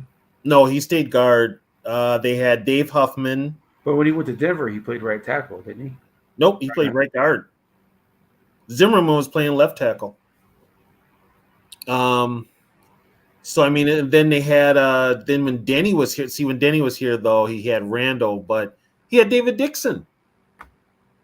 So he had guys that were good. I Serviceable. They mean, weren't- yeah, yeah. Dixon was serviceable, but you didn't have any. He had Corbin Lucina. I mean, he had guys that were decent. Recently, the guard play, and I take And and, then, but you take away Hutchinson from it really. Mike Tice Childress was probably when it started. The whole guard. I mean, you're talking like players. yeah, Childress's last year was terrible. Yeah, and it He had, hasn't been. And ever since then, it's been horrible. I mean, he was running it back with guys like Chris Lewinsky and Adam Goldberg. Yeah, And then they had they got Hutchinson, and then Anthony Herrera, and I think the other guard at one time was he had another guard too that was really just bad. Then he got Anthony Herrera, and then it's the guard play has been average at best. Charlie Johnson, just Brendan Fusco. he's drafted as a center, and I think they switched him to guard. Nick Easton was a center. They moved him to guard. Yeah, They moved Remmers to guard. They moved Pat Elfline to guard. he's out of the league now. I think. Yeah, he's out of the league. Yeah. So yeah, guard play's been it's been less than. But Ingram is one of your best guards in the last 10 years. That's pretty sad. That don't say much. That really doesn't say much. And then you've got him on a side where you're lined up with a guy who's coming off an Achilles injury. Mhm. That doesn't help, So, But I think the plan's in place. Unless they move Rouse to guard, I think they have O'Neal in place to let him go. I think Rouse stays a tackle. I think he ends up playing right tackle. I think O'Neal could be dangled as trade bait or asked to take a pay cut. Oh, Shaq, thanks. Yeah, we can't forget about Drew Samia. Yeah, right. Dakota Dozier. Or Dakota Dozier. But yeah, it's unless Ryan Cook. oh God, Ryan Cook. But I mean, it's with Rouse. I don't know. Maybe Rouse could play guard. Oh, Alex Boone. We forgot about Alex Boone. He left the Vikings for the same reason he left San Francisco. Mm-hmm. He didn't have his heart in either one. Well, there's more to it than that too. Yeah. So here's my thing. So with Juergens, I know we had I don't think Juergens starts. I don't think he starts, but what is he going to play? Guard or center? No, they don't really have a backup center. That's just they got rid of Schlotman. They got Feeney, Dan Feeney. Did he play guard in Chicago? Play guard and center. And then because Quisenberry is the backup tackle, right? Yeah, they've kind of he's the main backup tackle until Rouse is ready, probably. They kind of made Feeney the backup center. He wins for porn stash, by the way. Oh, Feeney? Yeah. Oh God, yes. Yeah, it's what is it with these Feeney guys with the porn? Because the guy didn't the running back from the Vikings, Feeney, he had one too, didn't he? Rick Fenny? Yeah, he had. No, he didn't have a mustache. He looked like I saw the clip where he had one. Well, back in the day, I mean, like Terry Brown had one. There was one guy that had Terry Brown did. Jeff Wright, Bobby Bryant. I mean, my God, you kind of look at it, like, yeah. Yeah. It's more of a beard thing nowadays than it is a mustache. But I had a beard before it was cool to have a beard.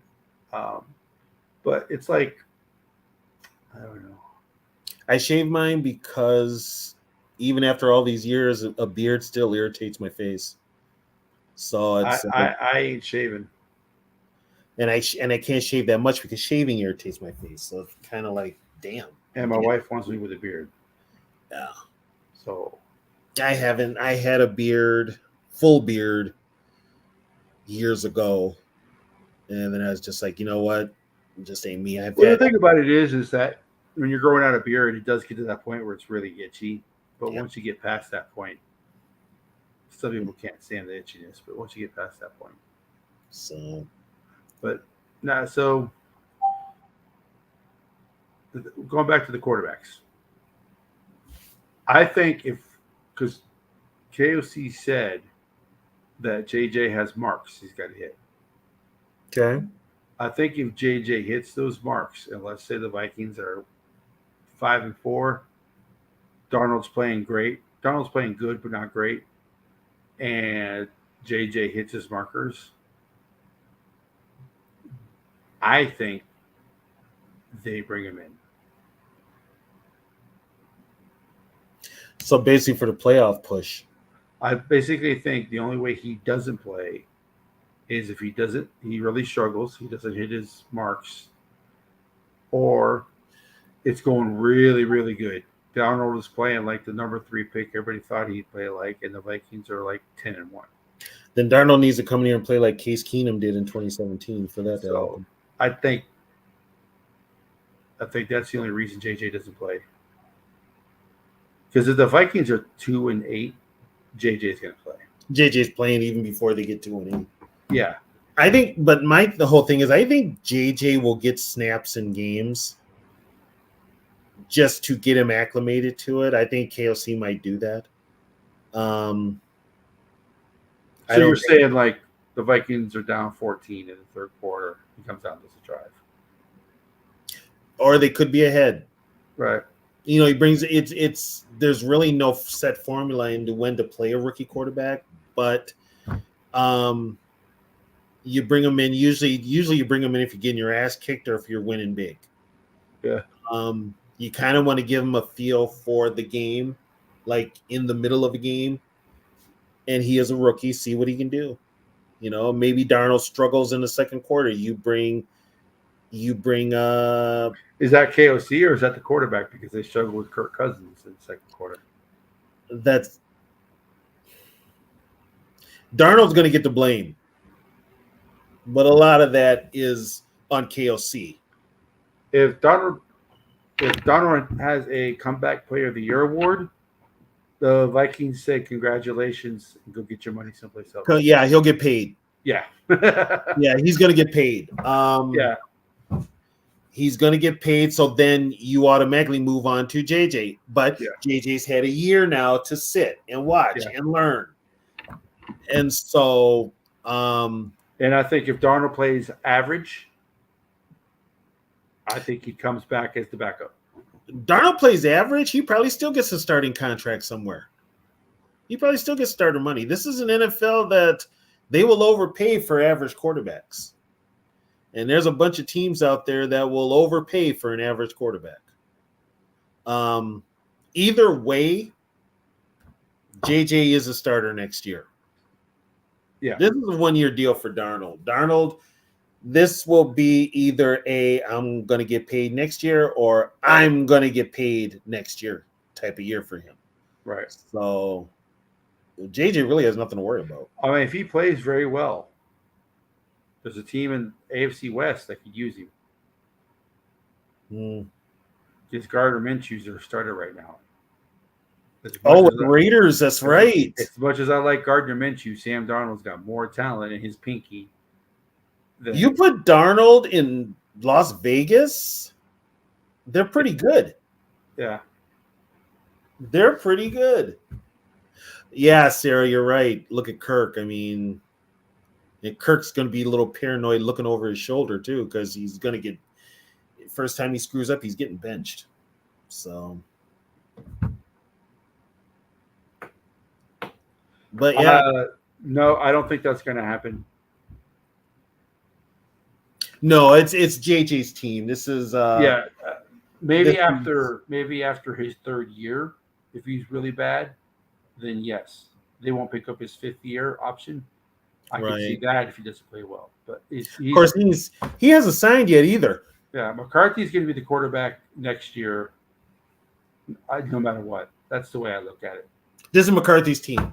Yeah. This is McCarthy's team. Darnold's a 1-year rental, no matter what he does. But this team. They've built this team and this offense around. I got to use the restroom, but George and Bob are having a conversation about 75, Tony. Do we have to keep talking? Is Bob the one that brings that up like every Yes. damn? Oh my god! Oh, Bob, stop! I'll be back in a You second. know what I'm gonna say. I always say it. He did not fall down. No, he did fall down with help from Drew. Oh my god. Oh. Sarah, that's a good question. Would Kirk have left? Kirk would have left because Kirk wasn't getting the Vikings were not paying him. So Kirk probably would have left. The Falcons did not tell him they were going to draft Penix. So I guess he, but it's like the team can do whatever they want and they can draft whoever they want. Why do they have to talk to you about drafting a quarterback? Especially this GM and this Raheem Morris and the GM. Their jobs are riding on the success they have, especially at the quarterback position. If Kirk doesn't cut it, guess what? Kirk still gets paid, but Raheem and that GM are out of a job. So they're going to want to put their guy in place. So McCarthyism, JJ, yeah, he is next year no matter what. But he could start this year too. But this team is built for JJ. Moving forward, this is JJ McCarthy's team. No questions asked. They're doing what it takes to get JJ acclimated to the offense. So yeah, it's just his team. Yeah, Sarah, you're right. The Falcons, and this is where I talked to my girl about this. The reason Kirk is in Atlanta is because of the owner, Arthur Blank. Arthur Blank wants to go back to the Super Bowl, like right now, ASAP.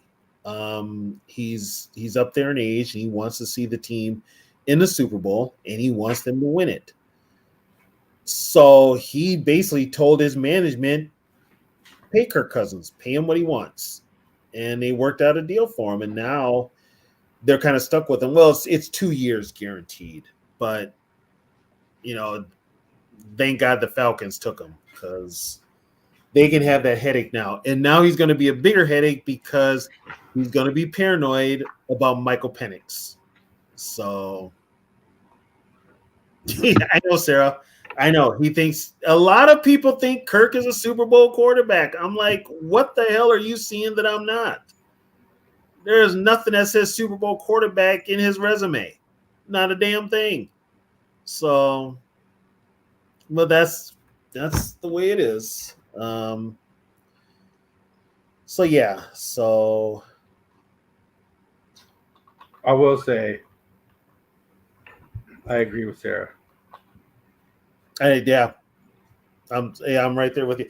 I just hate the fact that he went to the Falcons because my girl's team is the Falcons. So, I gotta. That's a you problem. Yeah, it's a nice problem. It's not my problem, but it is my problem. So is Penix taking first team reps because Cousins is still hurt? I think they're splitting them.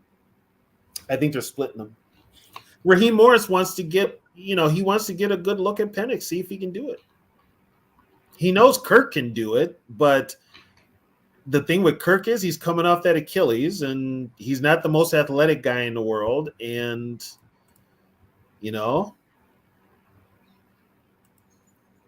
so we'll see what happens. Exactly, Sarah. Well, you know what? That's not our problem anymore. That is now the problem of the Atlanta Falcons. So, yeah, it's mine. The I'm cross getting, you have to bear. I'm gonna be paid back tenfold. I mean, she had to listen to me complain about you know who for 6 years. What did Now she it's think gonna be about Matt Ryan? she loves Matt Ryan. She loves Matt Ryan. Matt Ryan is her guy. She loves Matt Ryan, hates Michael Vick. Is it the whole dog thing? Huh? No, she just never liked Vic in the first place. No, okay. She never liked Vic. Matt Ryan is her guy. She loved Julio. She loved Roddy White was one of her favorites. They dismantled her defense in 2012. And that kind of helped them fall apart. So To be honest with you, I I don't think I think JJ's the guy they wanted the whole time. JJ's the guy they wanted. I don't think they would have took Penix. Let's just say at 10. Let's just say when the Vikings picked at 10 that we already know that was Bo Nix. They didn't take Bo Nix, but let's just say it was JJ McCarthy, Penix, Bo Nix, and I don't know. Jalen Daniels was there at 10. They I would have still, took I McCarthy. still, I still think they take JJ. They were all in on McCarthy. Yeah, they were all in on McCarthy from the jump. So At yeah, least you know what, George? With Kirk, it's like you were coddled here. You had Mannion in the friggin' quarterback room, and you also had Mullins, no threats to you. Now you've got a legitimate threat in Michael Penix. And this coaching staff is not going to kiss your ass because I'm sure that coaching staff didn't want him there in the first place. That was the owner's call. So yeah. So if I'm online and I'm doing a lot of these shows and I just have that worn down, beaten look on my face, it's because I was listening to my girl talk about Kirk. So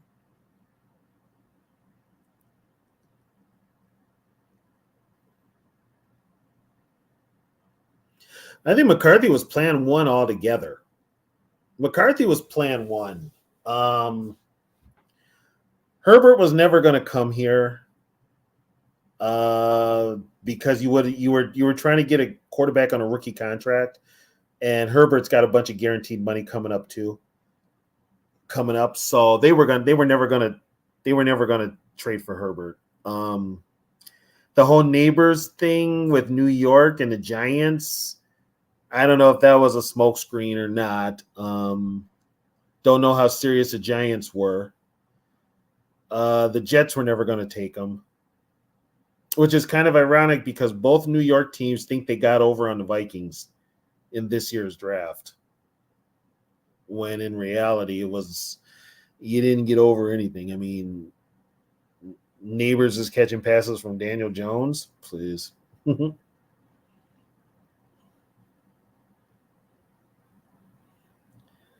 Yeah, they might have called. They called everybody. Were they serious? No, because you incur that contract that Herbert has, and he just signed a big extension, so he's making damn near Kirk money, and it's going to kill your cap further down the line. This way, with the rookie quarterback, the only major thing that's going to be a cap problem is JJ, and that's not a problem. So. Yeah, Sarah, I don't buy the Neighbors thing either, but there might have been something to it. But I don't buy it. I don't buy it. Although I can see the Giants being jerks to the Vikings and drafting them. So I also going back to the Rappaport and all that type of stuff. The news about where have we heard all this news about JJ's being traded? JJ, JJ this, JJ that. The Vikings are trading JJ.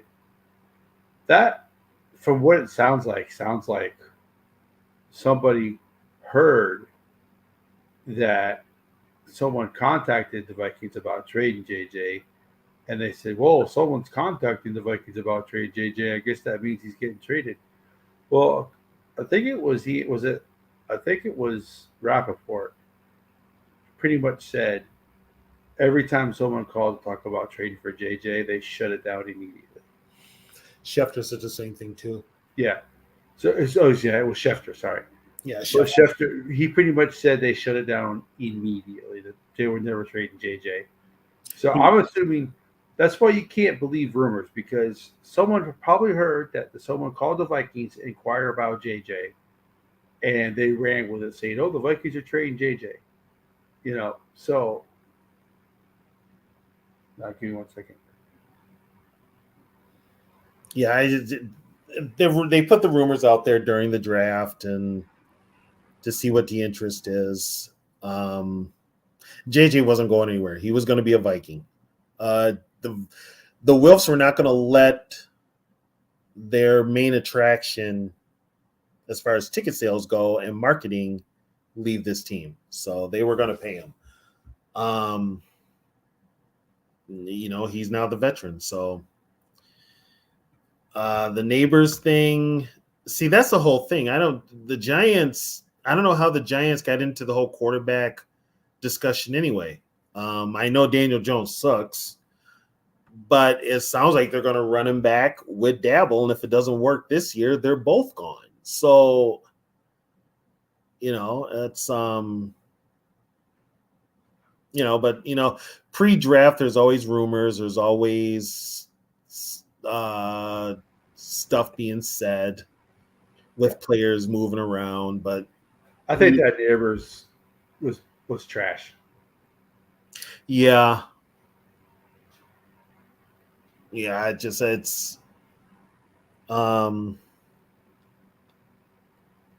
the Giants are a dumpster fire right now too. So, well, they weren't going to draft a quarterback because all the money they're putting into Daniel Jones this year. I'm hearing they're going to cut bait with him though. I mean, if he has a bad year, I can see it. Yeah. Yeah, they'll cut bait with Dabble too. So then it's kind of like, who the hell? After this year for Jones, not this year because it costs too much. It'll be after, yeah. It'll be after. So if he goes, then Dabble goes. How much? I mean, it's New York though. I wouldn't want to play in New York. I wouldn't want to. No. And they're probably, I mean, the pressure playing for them is like the Yankees are like probably the worst team to play for. Yep. By the way, did Tua get an extension in Miami?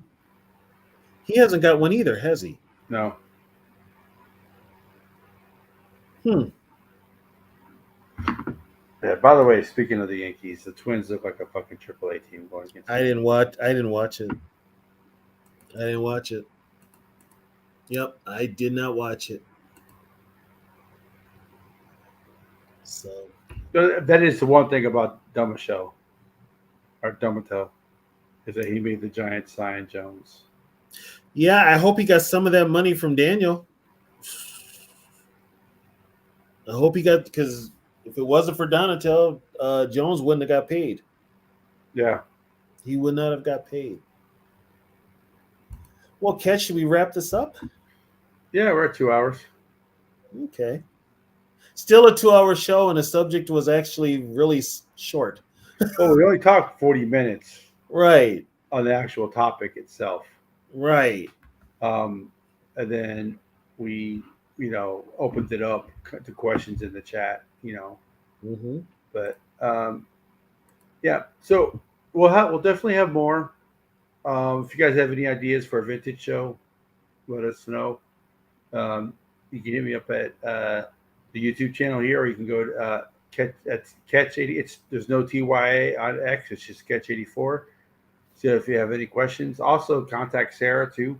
I think she's on Twitter, the same name she uses here. She'll shoot it over to us.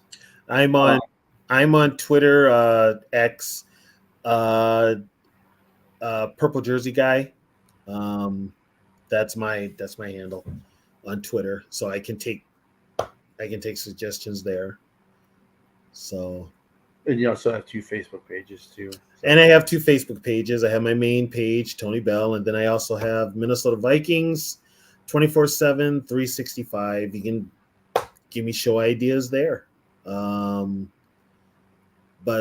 thank you everybody for listening. George, thank you so much. Thank you, George. Yeah. Thank you so much, George. Much appreciated. Much appreciated. Sarah, thanks for coming on. Bob. Give 1 second. Mhm. Go ahead and end the show, Tony. Yeah. Thank you everybody for giving us the time to listen to us tonight.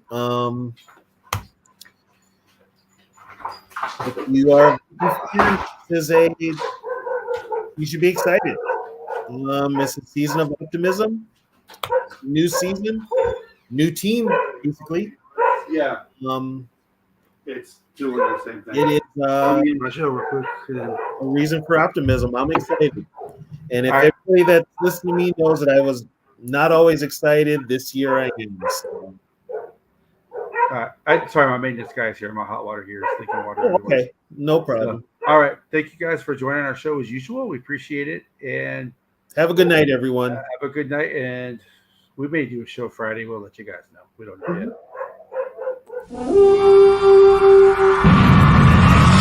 Vikings, let's win this game. Skol Vikings, honor in the name. Go get that first down, then get a touchdown. Rock 'em, sock 'em, fight